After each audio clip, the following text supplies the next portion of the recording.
the Andy and Dave Daily right here on the Muskegon Channel. I'm Andy O'Reilly. There's Dave Cackley. I got to tell you what. I've come up with a solution. Solution to what problem? Well, here's the problem. I was watching AFV last night, and I realized that we're going to be out of a host here pretty soon because of this writer's strike. Oh, no. Yep.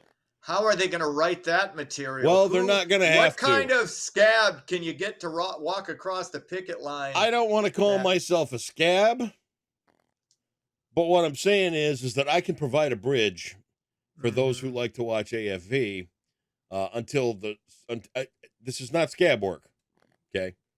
This is me doing the Lord's work in patching things over for those who need the AFV. I don't need writers. I can just riff. Uh-huh. So what we're gonna do is get a hold of Vin DeBona, and we may offer a new approach, right?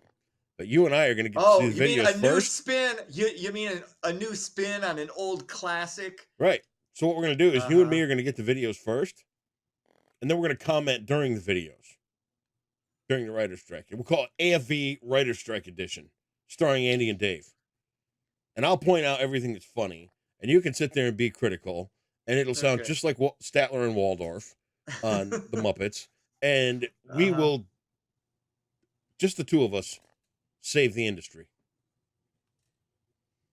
Are we saving the industry, or are we going to prolong it because we're going to be so good? And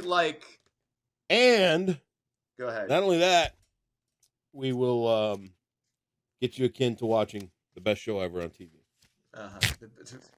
Okay, you said some ridiculous things. I did over nothing the course of our storied broadcast career. That's got to rank in the AFV being the greatest show in the history of television. Tell you what, you don't actually. Okay, you're trolling me. You do what Max does. What? You will say shit just because you know it's going to get me to kind of. No, that's not what I'm doing. I'm offering you a chance at the next level. It's okay. You can say it's good junk food TV. It's a good thing to watch with your family. It's kind of fun, mindless entertainment. I'll even concede that for some people it is. But for you to make that the greatest show on TV. How many years has it been on TV? First of all, it completely dilutes the term great. No. Completely dilutes the term. You're sadly mistaken, sir. No. All right. I know it's been, anyway, dude, a lot of shows have been on for a long time. Here's what you're going to do. I want you to vacillate around that thought. I want you to let it stew. I want you to let it simmer. Hey, I want you to think about being the next level of Dave. Hey, look, national television. I've said this. You throw enough cash at me, you can get me to do most things. Right. I am 100% a sellout, and I mean that in the best possible way. I will sell out most things professionally. Think about 100%. This. Think about this. You take this gig on AFV. Yes. With me. Oh, I would totally do it. Okay, well, here's what's as much as I mock it, I can see you. Stupid as I think it is. I can see you on Battle of the Network Stars with Heather Thomas. The two Heathers. Heather Thomas. You know what? I never thought Heather Thomas got the respect and the admiration and the accolades she richly deserved. Yep. Back in the 80s, because she's competing with Heather Locklear, and Heather Locklear was on both The Fall Guy and I believe Dynasty at the same time, which is insane. No, TJ Hooker. That's what I'm saying. In Dynasty. That's right. Heather Thomas was on The Fall Guy. Yeah. Heather, see, even that right there, I just disrespected Heather Thomas by completely giving credit to Heather Locklear. We're going to straighten you out by getting you on Battle of the Network Stars with her. And then you can look back at me and go, well, yep, Andy was right. I would be interested to hear what Heather Thomas has to say about her relationship with Heather Locklear, whatever it may have been back in the 80s. Were they friends? Were they rivals? Were they friendly rivals? Did she believe she got the short shrift in that whole deal? What's a shrift? That she was just short shrift, short end of the deal, the short end of the stick. She I've got never heard of a shrift. belittled shrift. Look up the word. She got the short shrift. Yes, look up Shrift. It is a word. I believe it's SHRIFT. Shrift. Or maybe somebody had misspoken, and I've always taken that to be an actual word. That's a remote possibility, but I believe it's a word. You're terribly wrong. Or maybe I just Shrift is a confession, especially to a priest. Shrift. Okay. All right. Well, so here maybe you go. I guess so. It was a word. I just looks like I used it in the wrong context. You did. No worries. But anyway, enough about that. Let me show you what I got yesterday from the greatest wife of all time ever. You ready for this little show and tell? This is awesome. Brace yourself. Yeah. Wow. I know. Deere, it's the Matchbox version of my tractor. That is fantastic.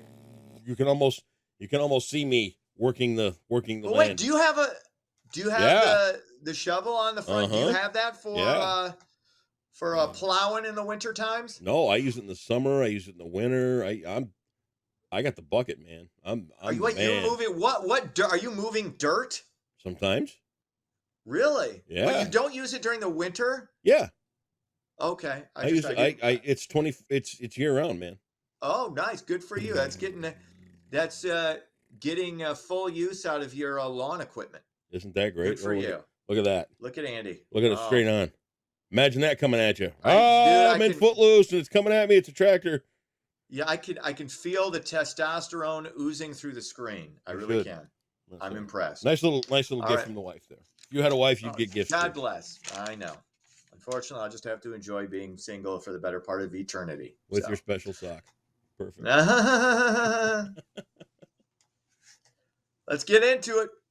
More Americans are applying for jobless benefits. Applications rose by 21,000 last week to 248,000. This is according to the Labor Department. That's the most in over a month. It's weird because you get this. We got a lot of people applying for jobless benefits, but you got every restaurant owner and every person in every industry saying we're completely understaffed. So somebody's lying or somebody's, trying to acquire funds that maybe they shouldn't be entitled to, or maybe they're both. Maybe it's somewhere, as the truth usually lies, somewhere in the middle. I don't know.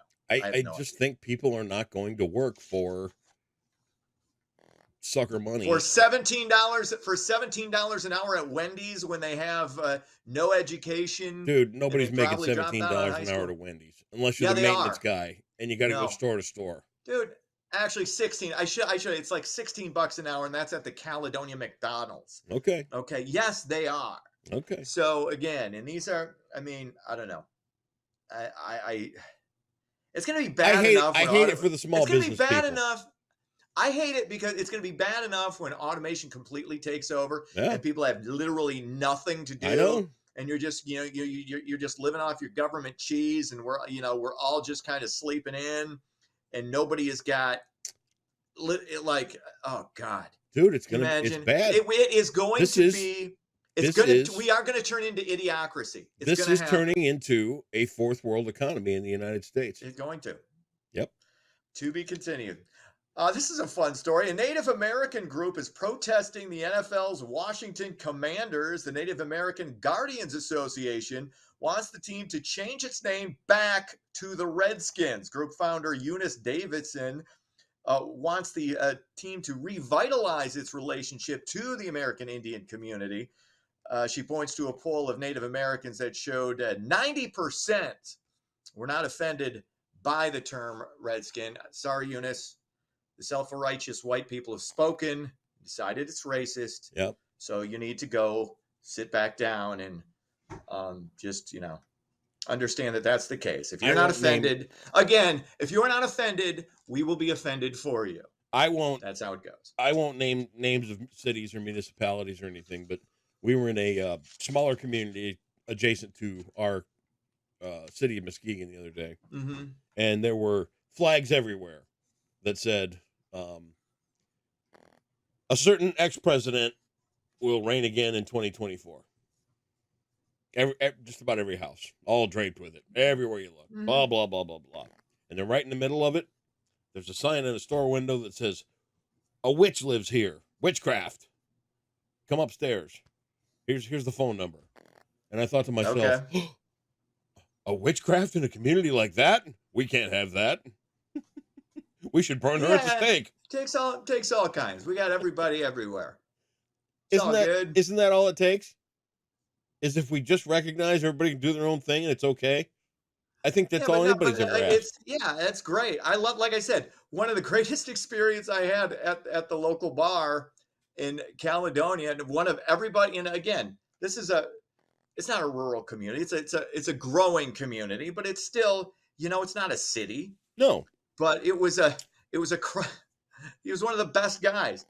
He was a cross-dressing Trump supporter. It was weird. He had his MAGA hat on, and he wore a skirt and a high heels. And what was his alter ego? I want to say it was Barbara, but I think I'm getting it wrong. Yeah. But really, one of the best guys you'd ever want to meet. And people would come up to him and say, who are not from the area, go, "Oh, dude, you're so brave. I really respect you." He's like, and they're saying, they're like, I support the trans community and everything. And he's like, "Oh, I'm not trans. I'm just a dude who likes to wear a dress." Right. No big deal, nothing against the trans community. But that's not me. I'm just a dude who likes to wear a skirt. But Jennifer, that was his alter ego. I thought it was Barbara. Okay. It was Jennifer. But occasionally on Halloween, he'd show up in full, and I'm not going to lie to you. He was not an unattractive cross-dressing lady. I'm just throwing it out there. Not saying that that's my thing. I'm just throwing it out there. That's for other people. And all of a sudden, see, you give me that look. All of a sudden, things got uncomfortable. Finally, affordable housing and youth programs are getting a boost in Muskegon. The city commission has awarded $1.6 million to nearly 24 local projects. The commission approved the funding for 21 projects early last week. So I'd say that's a net positive. I'll take what else that. is going on? Okay, yeah, absolutely. Sports. Tigers fall to Boston 6-3. Cubs lose. They get hammered by Toronto 11-4. And it was the Lions beating New York, the football Giants, in their preseason opener on Friday night, 21-16. No major injuries. That's the major takeaway from that. That's sports. Well, I think the only reason they won is the curse of Jimmy Hoffa. The fact that he's buried in the Meadowlands is one of the reasons that the New York team lost. That's all. Okay, there you go. All right, I'm not sure about the weather today. I started getting messages from Colton last week that he had a friend coming in, then he didn't have a friend coming in, then his friend was coming back, and he wasn't sure if he could record the weather, and it was going to be maybe Sunday, then Tuesday, and then not. I'm like, and yesterday he gives me a thing. He's like, "Well, I can write a little blurb, but I can't do a video." And I'm like, "What the hell? What is going on?" I have no idea. I'm sorry. And I love this kid. He's, What I'm saying is, he is. What I'm saying is that a friend coming in from college, it may be a friend, if you catch my drift, and maybe there's going to be some shenanigans afoot. Yeah, he's got a Are you calling this a potential significant other? I have no idea, but he was a little skitty. He was a little skittish. He was a little giddy. He was. I would call him skitty. Quite possibly, something that can't go on in the dorms might be going on. Or something that might be frowned upon. Right. So if we get weather, I don't know. We'll see. If he's made a love connection, good for him. If he's just made I'm happy for him. For the moment connection, good for him. I'm one of these guys that sees something like this as potential future work, because I could show up and marry him. I could do that right there. There you go. You could profit off this. Yes, I could. Absolutely. Nice. All right. Well, best of luck to all of you. Geographically speaking, for 200 today is your Jeopardy category. All right. This shenanigans we had last week of all the gimmies is just. By the way, perfect record last week. Yeah, I did. I think you would have finished on Friday with yet another win. I really do. But that's good. I went 4 for 4. You did. All right. That's fine. Between the Rockies and the Cascades is the Columbia, one of these level areas of a highland. Plateau. God almighty. 43,200 in the hole. Look at you. Boom! 545. You didn't find a copy of this at a garage sale, did you? 5 times. What? You didn't No. find a copy of these questions at a garage sale, Dude, did I you? don't go searching for anything anywhere ever. I don't go to garage sales. That's what I should, instead of going to the discount places to get all my clothing now, I really should be combing through garage sales, because there's a bunch of them out in Probably a the good idea. BC. And at garage sales, you could get pictures taken with people. Hey, look, Dave Cagney Yes. showed up at our garage There sale. you go. Hey, you know, That's right. Garage sale absolutely. Dave. Little Love it. trade. All Little right. barter. Let's see if the weather's here. Have yourself a great Monday. See ya.